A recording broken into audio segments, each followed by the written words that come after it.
Morning, कैसे हैं आप लोग। तो आपने हमारी चारों वीडियो देख ही लिया है। अब जो है नेक्स्ट वीडियो जो है हम इलेक्ट्रिक फील्ड के बारे में लेकर आ रहे हैं। इलेक्ट्रिक फील्ड होता क्या है? फील्ड मतलब लैंड, रीजन, स्पेस। तो इलेक्ट्रिक फील्ड तो जैसा नेम है इसका, ऐसे ही है कि ये एक स्पेस है अराउंड ए चार्ज।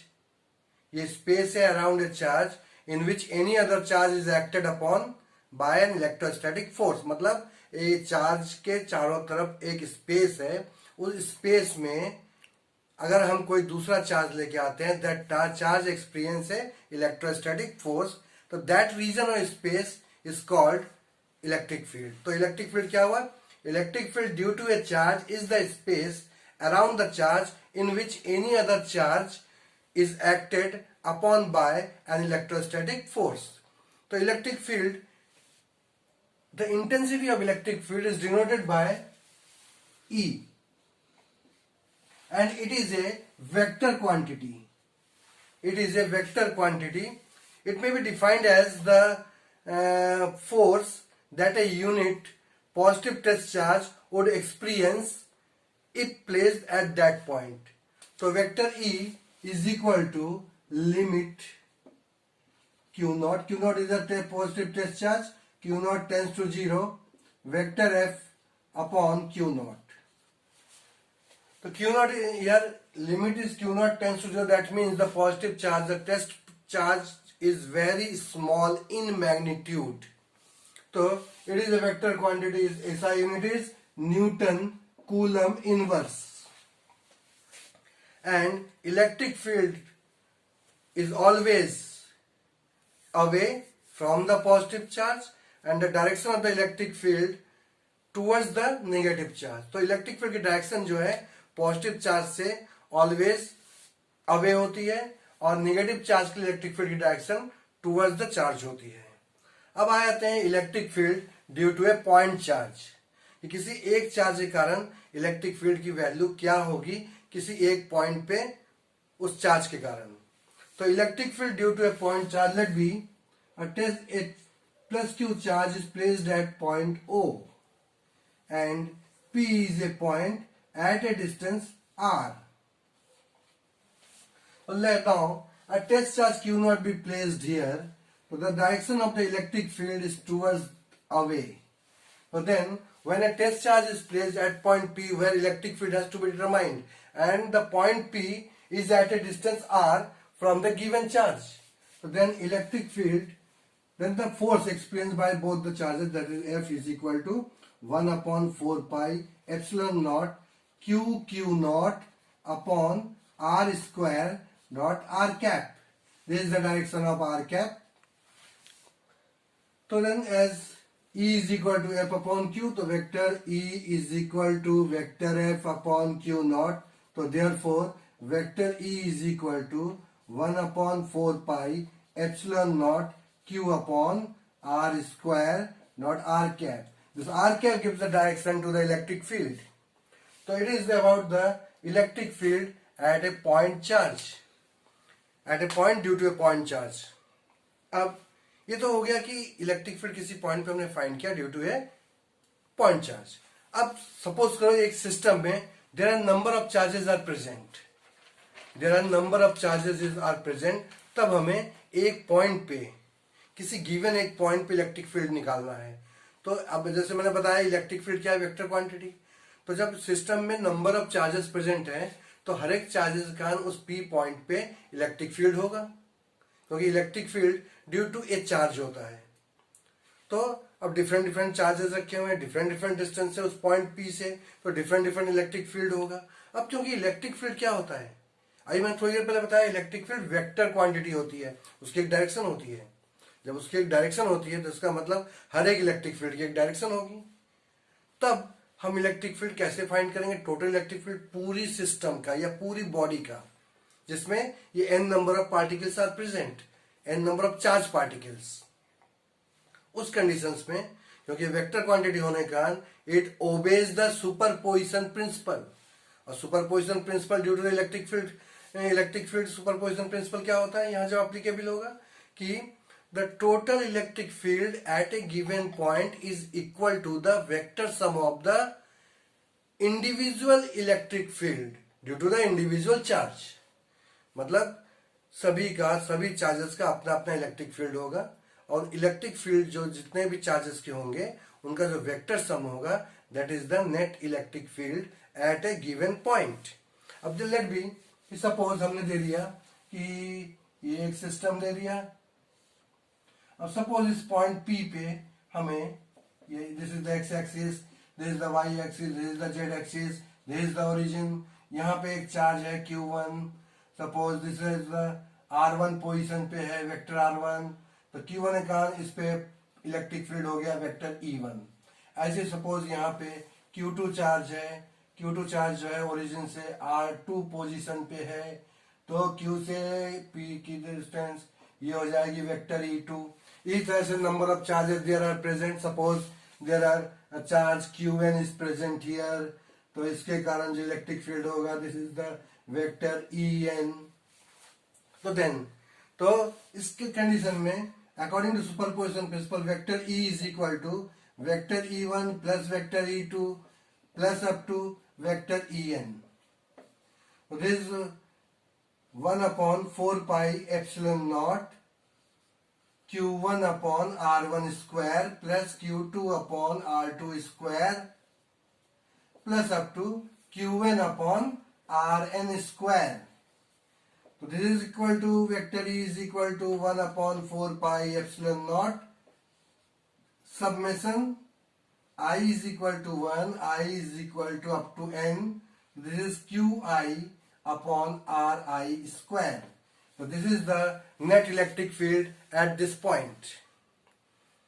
तो यहां तक आपको समझ में आ गया इलेक्ट्रिक फील्ड के बारे में. These are the basics of the electric field.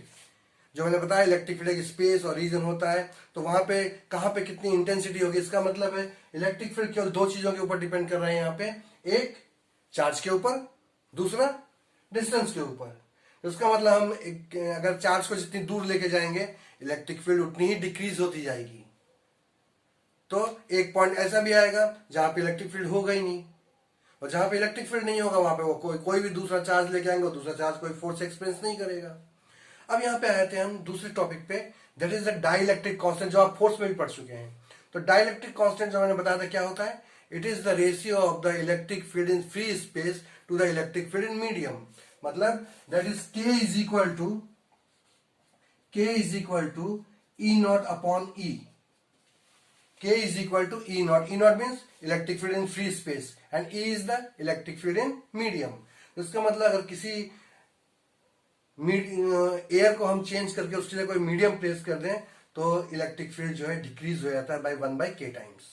तो ये तो हो गया हमारा इलेक्ट्रिक फील्ड के बारे में. अब जरा इसके न्यूमेरिकल पोर्शन पे आते हैं, क्योंकि इलेक्ट्रिक फील्ड एक बहुत इंपॉर्टेंट टॉपिक है और क्योंकि ये वेक्टर क्वांटिटी है इसके डायरेक्शन के ऊपर भी डिपेंड करता है. तो पहले हम छोटे छोटे न्यूमेरिकल से इसको स्टार्ट करते हैं जो आपके बेसिक्स समझ में आ जाए, क्लियर हो जाए. तो उसमें एक जो हमको न्यूमेरिकल पे आते हैं कि एक इलेक्ट्रिक चार्ज है, an electric charge of 2 microcoulomb, मतलब +2 माइक्रोकूलम. इलेक्ट्रिक चार्ज है +2 microcoulomb and experience in electrostatic तो हमने चार्ज ले लिया, that is Q is equal to 2 microcoulomb. So an electric charge of 2 microcoulomb experience an electric force of 3.2 into 10 to the power minus 3 Newton. That means F is given 3.2 into 10 to the power minus 3 Newton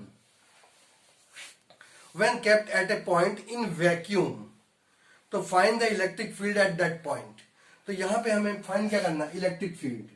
तो अब हमें देखना है Q is given, F is given, हमें E find करना है. तो E, F और Q के बीच में क्या रिलेशन होता है, E इज इक्वल टू होता है F अपॉन Q. तो F हो गया हमारा 3.2 into 10 to power minus 3 upon में 2 microcoulomb, 1 micro is equal to 10 to power minus 6. तो 2 इंटू 10 टू पावर माइनस 6, तो ये हो गया 1.6, ये हो गया -3, ये ऊपर जाएगा, this is equal to 1.6 into 10 to power 3 newton. So this is the electric field for a charge 2 microcoulomb which experience a force 3.2 into 10 to the power minus 3 Newton. तो ये था इलेक्ट्रिक। अब दूसरे न्यूमेरिकल पे आते हैं। ये तो समझ में आ ही गया होगा, बहुत सिंपल कि F is equal to Q, E is equal to F upon Q, उसके ऊपर बेस्ड है ये। अब नेक्स्ट पे आते हैं कि find the electric field at the location of electron. मतलब इलेक्ट्रॉन एक जगह प्रेजेंट है, उस पॉइंट पे हमें इलेक्ट्रिक फील्ड फाइंड करना है। If a proton is separated from electron by distance of 0.55 angstrom. मतलब R इज गिवन, एक चार्ज ये है, दिस इज द प्रोटॉन। तो प्रोटॉन के ऊपर पॉजिटिव चार्ज होता है and this is the electron and they are separated by 0.55 angstrom. तो पॉजिटिव चार्ज है तो हमें इलेक्ट्रिक फील्ड फाइंड करना है। तो इलेक्ट्रिक फील्ड की डायरेक्शन इस तरफ होगी। तो E इज इक्वल टू रहता है 1/4 epsilon naught Q by R square. तो 1/4 एप्सिलॉन की वैल्यू क्या बताई थी? 9 इंटू 10⁻⁹। तो 9 इंटू 10⁻⁹, क्यू की वैल्यू हो गई जो प्रोटॉन का चार्ज होगा 1.6 इंटू 10⁻⁻19 और नीचे है 0.55 एंगस्ट्रॉम और 1 एंगस्ट्रॉम इज इक्वल टू होता है 10⁻⁻10 मीटर। तो ये हो गया 0.55 इंटू 10⁻⁻10 का होल स्क्वायर। तो 10 की पावर -10 का होल स्क्वायर करेंगे 10 की पावर -20, ऊपर -19 और ये 10 की पावर 9, तो ये -10 हो गया। -10 से -20 को कैंसिल करेंगे, नीचे -10, ये ऊपर -10 चला जाएगा। तो ये कैलकुलेट करेंगे तो अप्रोक्सीमेट इसका आंसर आ जाएगा 5.13 इंटू 10⁻11 न्यूटन पर कूलम। तो ये हो गया। अब एक न्यूमेरिकल जो आपको हम प्रैक्टिस के लिए दे रहे हैं कि जैसे 2 न्यूमेरिकल मैंने कराया है, अब जैसे आप लोग कॉन्सेप्ट बहुत हद तक तो क्लियर हो ही गया है, तो मैं चाहता हूं कि कुछ आप लोग भी प्रैक्टिस करें। उसके लिए मैं एक क्वेश्चन जो है आप लोगों को दे रहा हूं, वो आप नोट डाउन करें। 2 पॉइंट चार्जेस, मैं उसको कुछ थोड़ा डिटेल में बता देता हूं। 2 point charges 3 microcoulomb and -3 microcoulomb. ये है हमारा 3 microcoulomb and this is the -3 microcoulomb are located 20 centimeter apart, are located 20 centimeter apart। इन दोनों के बीच की डिस्टेंस है 20 सेंटीमीटर। तो find the electric field at the mid point of the line joining the 2 charges. तो हमें let be this is the mid point O, यहां पे हमें इलेक्ट्रिक फील्ड फाइंड करना है। इस क्वेश्चन का सेकंड पार्ट है कि if A negative charge of magnitude 1.5 into 10⁻⁻9 coulomb is placed at the centre. मतलब एक थर्ड चार्ज, ये Q1 है, ये Q2 है, एक थर्ड चार्ज Q3 जिसका -1.5 इंटू 10⁻⁻9 कूलम अगर प्लेस कर दे हम O पॉइंट पे, तो find the force experience by the third charge Q3। Question समझ में आ गया? पहला क्वेश्चन का पार्ट है कि एक चार्ज है 3 माइक्रोकूलम, एक -3 microcoulomb, they are separated by 20 centimetre. तो find the magnitude of the electric field at the mid point on the line joining the 2 charges. दूसरा पार्ट है क्वेश्चन का कि if a third charge Q3 is equal to -1.5 into 10⁻⁻9 coulomb placed at point O, तो what is the force experienced by the third charge Q3? तो ये question है जो आप लोग सॉल्व करना है। और अगर इसमें कोई प्रॉब्लम आए इस क्वेश्चन में सॉल्व करते हुए या कोई भी इसका कॉन्सेप्ट, तो आप मेरे को कमेंट्स पे लिख सकते हैं। तो अगर मेरी वीडियो आपको पसंद आई है तो इसको सब्सक्राइब करना ना भूलें और देखते हुए लाइक करिए और अपने ज़्यादा से ज़्यादा लोगों को इसको शेयर कीजिए। और मेरी कोशिश ये रहेगी CBSE बोर्ड एग्जाम के लिए आपके हर एक पार्ट्स की प्रिपरेशन बहुत अच्छी तरह से हो जाए। ठीक है, ओके। तो अब नेक्स्ट वीडियो में हम आपको बहुत जल्दी मिलते हैं।